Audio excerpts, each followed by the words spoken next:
Atypique mais c'est bon. Anne Romanoff. Alors Marc Lévy, vous êtes le romancier français le plus lu dans le monde. Vous avez vendu 40 millions de livres.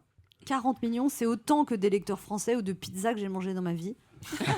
Alors moi j'imagine votre quotidien, Marc Lévy, lever 6h, écriture de 9h à 22h, une tisane et au lit, ça se passe comme ça? Pas du tout. Pas du tout? Non. Vous écrivez régulièrement, tous les jours quand même? J'écris, j'écris toute l'année, mais pas que des romans.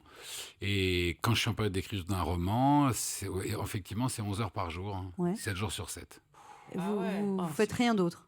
Il en reste quand même 13, si mes calculs sont bons. Donc, Vous écrivez tous les jours, Marc Lévy, que Dieu fait, et ça vous demande certainement une discipline de moine bénédictin. Vous devez faire vœu de silence quand vous écrivez? Ah non. Non, vous parlez? Non, je On peux peut venir écrire. vous parler pendant que vous Oui, j'adore ça. qu'on vienne vous parler? Oui, j'ai toujours écrit avec Du bruit. Avec du bruit, oui. Et même les enfants qui se promènent, qui Ça vous jouent. dérange pas? Non, ça me dérange Vous pas. dites pas papa travaille? Non, je trouve ça. Non, c'est toute la douceur de ce métier, c'est qu'il faut on a la chance de le faire à la maison, donc il faut pas le ramener à la maison en plus, ou la ramener à la maison.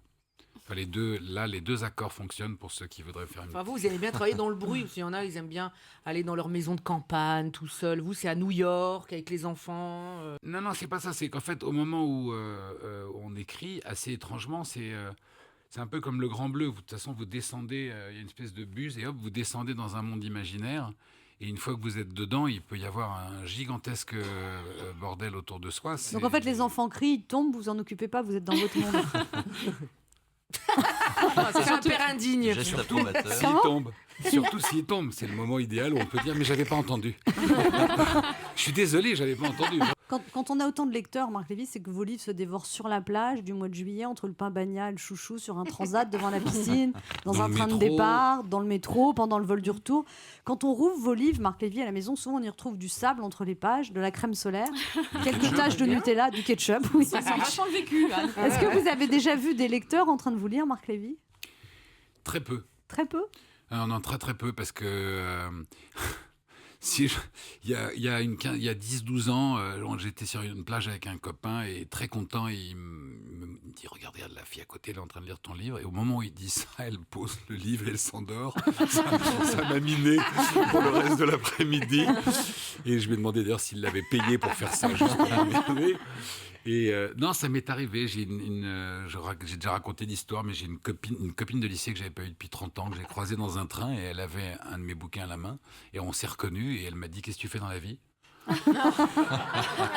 Elle savait pas que c'était vous. Non. Et je trouvais ça en fait vachement mignon, parce que ça prouve que la tête de l'écrivain n'a aucune importance et que ce sont les personnages qui comptent. Est-ce que vous avez le sujet de votre prochain livre, Marc Lévy? Parce que moi, j'ai une idée. Allez-y, je vous écoute. Ça pourrait se passer dans l'univers du spectacle, de l'humour ou celui de la radio, vous voyez. Et il y aurait une femme de 50 ans au top de sa féminité. Sa couleur préférée, c'est le rouge. Elle ne croit plus en l'amour après une rupture avec Brad Pitt. Oui. Personne ne le sait, mais elle a une liaison secrète avec Brad Pitt. C'est fou. Et là, par hasard, elle rencontre un mystérieux étranger, un chercheur scientifique, voyez. Au début, elle se refuse à cet amour parce qu'elle veut arrêter d'avoir des histoires d'amour avec des hommes trop beaux. Et le chercheur ressemble à George Clooney en plus jeune. Et en plus, vous voyez, c'est pas un chercheur fauché qui trouve rien. Non, il est incroyablement beau, célèbre, voluptueux. Au début, il résiste. Elle résiste. Elle dit non, Jeff, parce qu'il s'appelle Jeff. Puis très vite, elle dit oh oui, Jeff. Ils ont une liaison torride, mais le chercheur disparaît mystérieusement. Son profil Facebook est détruit. Il est injoignable. Son portable ne répond plus. La femme de 50 ans est effondrée.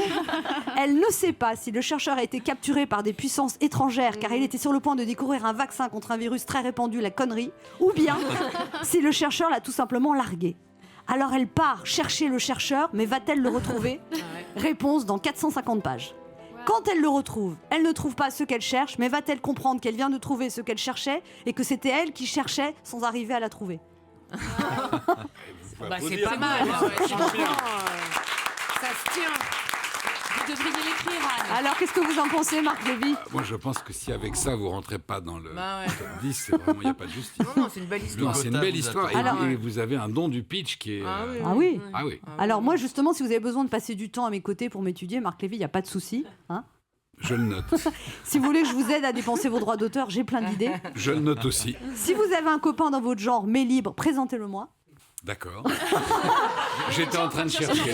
Vous en Elle avez t'a pas, dit, vous voulez pas J'en me les avais présenter? tellement que j'étais en train de chercher lequel. Michel Houellebecq est libre, il paraît. Oh. C'est Est-ce que vous formidable. faites draguer par vos lectrices, Marc Lévy? Ça ne m'est jamais arrivé. C'est vrai? Ah, À quoi ça sert d'être écrivain Bah célèbre ouais. Non. C'est- Quand vous faites des signatures, on vous dit ouais, quoi? quand même. Ah, si, Peut-être que elle vous doit en être dans un rendez état pas fou. compte. Ouais. Non. Non, je crois que non, mais il n'y a pas. C'est gênant cette question ou pas, Marc Lévy? Non, pas du tout. Il est intimidé. Non, il y a plus. Il y a plus gênant hein, comme question. Non, mais c'est pas. On va la trouver. Est-ce que vous avez déjà Oui, couché avec je une suis lectrice? sûr. Alors, c'est- Mais c'est pas du tout. Non. Ça le Avec fait, deux ça- lectrices. Non, mais c'est là, même. c'est là où on se rend compte de la vraie injustice avec le chanteur Ouais. et l'acteur.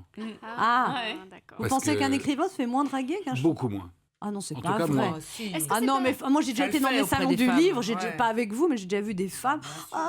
Vous me... Mais alors, vous pourriez me donner le nom des salons Non, mais c'était le salon de l'érotisme. Elle a Mais fait c'est- elle a vous- confondu. attendez, j'ai une question. Voilà. Vous êtes sûr que c'était des salons du livre et pas des salons dans lesquels il y avait une bibliothèque avec des livres? Alors le personnage féminin de votre dernier livre, Marc Lévy, se nomme Eleanor Rigby, et le héros masculin George Harrison. Même moi j'ai vu la référence aux Beatles. Vous écrivez en musique, Marc Lévy? Toujours. Vous aimez pas les Stones? Enfin, si, j'aime les Stones, mais j'aime plus les Beatles que les Stones. Quoi qu'il en soit, cet été, c'est encore votre tube de l'été qui va nous accompagner pendant les vacances. Alors merci d'être avec nous ce midi, Marc Merci Lévy. à vous.